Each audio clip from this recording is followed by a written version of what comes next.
Hey guys, how are we all doing? I thought with this video I'd do something just a little bit different to mark a special milestone here on the channel, so stick around. Hi guys, this is a very special video because it marks the 400th here on the channel, and I really wanted to do something special, something out of the ordinary to mark the occasion. And I thought, why not do a Q&A session with myself where I'm going to ask the questions and I'm going to answer the questions. Look, I've prepared a list of questions. I haven't given too much thought to what the answers to these questions will be, so it's going to be pretty much on the fly, but hopefully you'll get a little bit more of an insight into what makes me tick, some of the challenges and pitfalls that I've had here on the channel in the past 399 videos, and where the next possibly 400 videos will go. Hey Woody, how's it going? Thanks very much for coming in and having a chat with us. Thanks very much, Neil. It's a pleasure to be here. What I want to do is go right back to the beginning of your YouTube running journey and start by asking you, when did the channel first begin? Yeah, the first video went up on the channel August 2, 2019. So that means I'm coming up to almost 4 years here on YouTube. And do you remember what that first video was all about? I do. It was the Gold Coast Marathon, and it was just a video where there was runners, music, and nothing else. In fact, I'm pretty sure that I uploaded 2 videos on that first day. The other video was a much longer one of myself and Trish down there on the Gold Coast. And it was a bit of how our weekend went down, even though we weren't running on that day. So why did you start a YouTube running channel? Yeah, at the time, Trish and I had only just started to watch videos on YouTube, and my son had an older GoPro. So Trish and I thought, yeah, why not give it a go, see what sort of footage we can come up with. And in the early days, it was to be the 2 of us, our running, adventures, travel and food. Some of the earlier challenges that we did do, we documented our switch to a vegan diet. If you ever do get a chance to go back and look at those videos, we still get a bit of a chuckle out of them. But over time, the focus became more on my running. Trish sort of drifted a little bit into the background. She'll tell you that I kicked her out. That's far from the case. She actually started a YouTube channel with her good friend Tracy, Are You Dying to Know? As it turns out, their channel has exploded, almost 30,000 subscribers, and good luck to them. They've put a lot of work into it and they deserve all the success that they get. I guess having to do everything yourself now is quite a lot of work, but what are some of the challenges or the hardest parts of having a YouTube channel that you have found? Definitely are a lot of challenges. I'm a one-man band, which means that I'm doing everything from ideas, filming, editing, promoting the channel. But the biggest challenge for me has been talking and filming, because people who do know me, I'm quite a shy person. I'm quiet in social situations, maybe tending to be a little bit awkward, and having to convey messages here on camera is not something that I find very easy. And you've probably noticed with a lot of my videos, it's a bit stop-start, and that's just because I have to cut the videos and edit the videos so tightly so that they actually flow properly. If I didn't do that, guys, we would end up with a massive long video with me going ooh, ah, and hands in the head. And yeah, it's been really challenging doing that, but it's also been good because it has forced me to try and be a little bit more open. Yeah, the challenges of sharing my running journey, my feelings, has been quite difficult, and I guess even at almost 57, I'm still making little steps to try and improve that. But that has been by far the hardest thing that I've had to deal with here on YouTube. Is it hard to come up with ideas for the channel? Do you have like a schedule or a calendar that you have a list of topics that you work through? Absolutely. I think the longer your YouTube journey goes, the harder it is to come up with ideas. I try to keep my content fresh, but I know in some of my videos there's going to be ground that I have covered previously. It's okay when I'm running and doing events and going through training cycles, etc. But when I'm injured, like I am currently at the moment, it does become a lot more difficult to come up with ideas. So at the moment, I'm trying to put in some training tips. Fortunately, we've got some racing coming up over the next sort of 2 to 3 months, so that's going to keep me quite busy as well with filming. But yeah, it's, I try to sit down every 3 to 4 weeks and write down a list of stuff that I can go through here on the channel, just to try and keep things a little bit on the fresh side.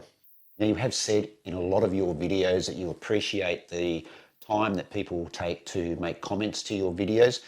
Do you find it easy or hard to get around to answering all those comments? Absolutely. I think it's important to have that engagement with people. They've taken the time to watch my videos and make a comment, and I think it's important that I acknowledge the fact that they have spent a good portion of their day doing that. And look, it doesn't take long to answer comments. I'm quite fortunate, I suppose, that I don't have too many comments because I am still quite a small channel.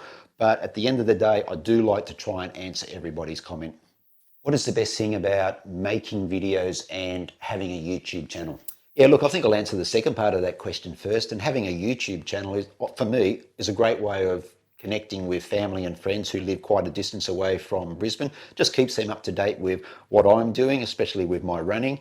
And secondly, it is a great way of documenting my running journey so that in years to come, I can look back on these times and think what a great experience I had through my running. And the best thing about making videos is it's just become a hobby. I really do like the editing side of things. Like I said a little bit earlier on, I do struggle with the conveying a message in front of the camera, but it's just become a hobby. I really enjoy the production side of things there. I'm still finding my way around DaVinci Resolve, the editing software program that I use.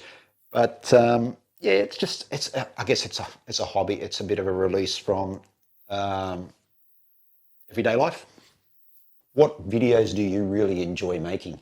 Those videos where I have gone and ran in new places, discovered new trails, routes, roads, etc. I must say that some of the trails and the esplanade, the water scenery that you have shown on the video over the past almost 4 years now, that have been quite spectacular. And I guess my next question is, do you have a favourite video from that catalogue of 399 videos that you have made? The one video that really does stick out for me is the 2021 Sunshine Coast Marathon. It was quite an emotional day. It was the first marathon for Graham, who I had been coaching for about 6 or 8 months. Now, Graham had been a non-runner.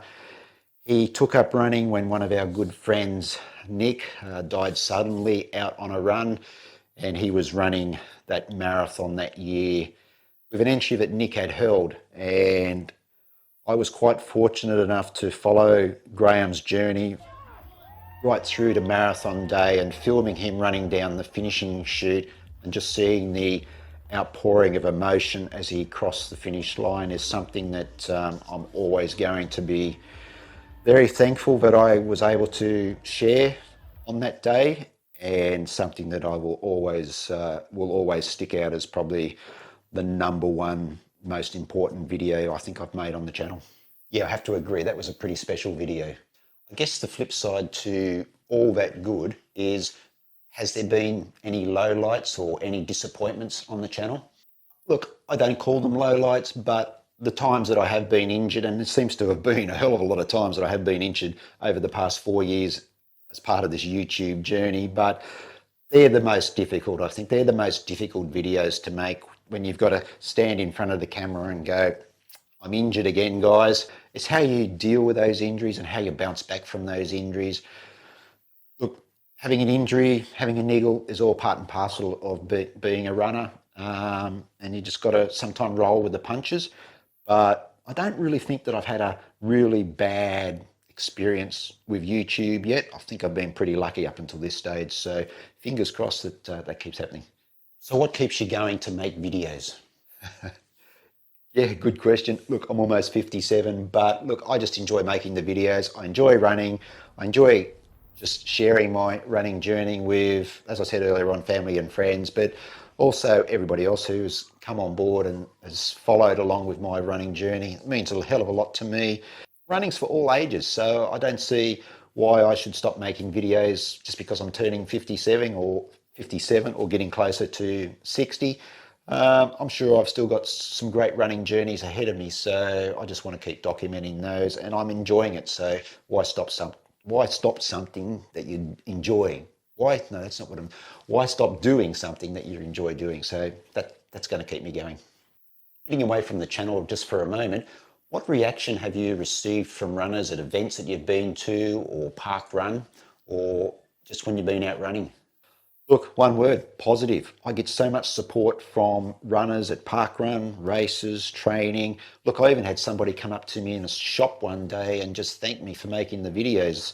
Her and her husband sit down and watch every video. And that's what makes me so proud of the community that has been generated or created as part of the channel. And yeah, it's just fantastic to think that people are getting some sort of benefit from watching my videos, whether it's motivation, training tips, seeing what sort of races I go to that they may want to do in the future.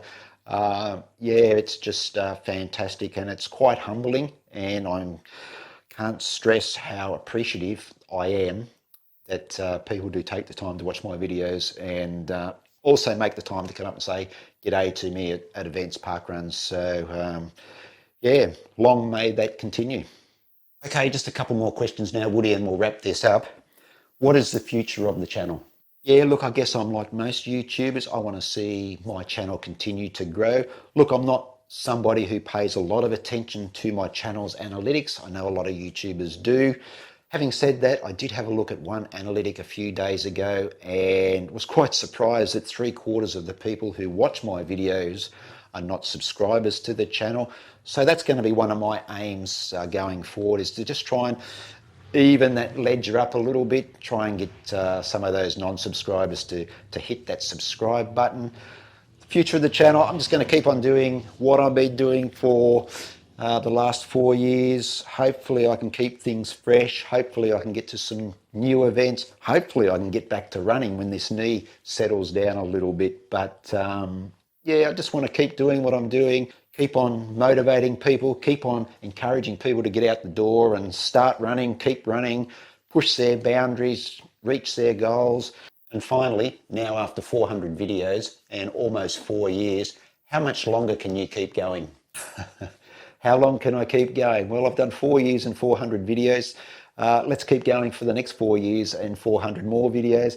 No, look, all seriousness, I'll keep making videos while I keep enjoying it, while I feel that I can continue to provide more of my running journey and motivate and encourage people to get out the door and start running, keep running, push their boundaries, meet their goals. Yeah, end of the day, if I'm enjoying it, I'm going to keep making videos. That's great, Woody. Thanks very much for sharing a little bit of the behind the scenes of the ins and outs of having a YouTube channel. I really do appreciate you taking the time to have a chat to us, and all the best for the future. Yeah, thanks, Neil. That was a lot of fun. It's been my pleasure. Thank you. There you go, guys. Something just a little bit different here on the channel. I hope you did enjoy that Q&A with myself, and you do understand a little bit more about me and what makes me tick now and what might be happening here on the channel in the future. Just before I do sign off on this video, I really do want to say a huge thank you to everyone who has supported the channel here over the past 399 videos. It really does mean a hell of a lot to me. I know there has been some people who have watched the channel from very early on, and I really do appreciate all your support that you have given me over the past 4 years, and look forward to continuing my running journey and sharing it here on YouTube. Yeah, I guess let's work towards the next 400 videos. Alright, time to sign off. Wherever you are, run well, run safe, and I will see you in the next video.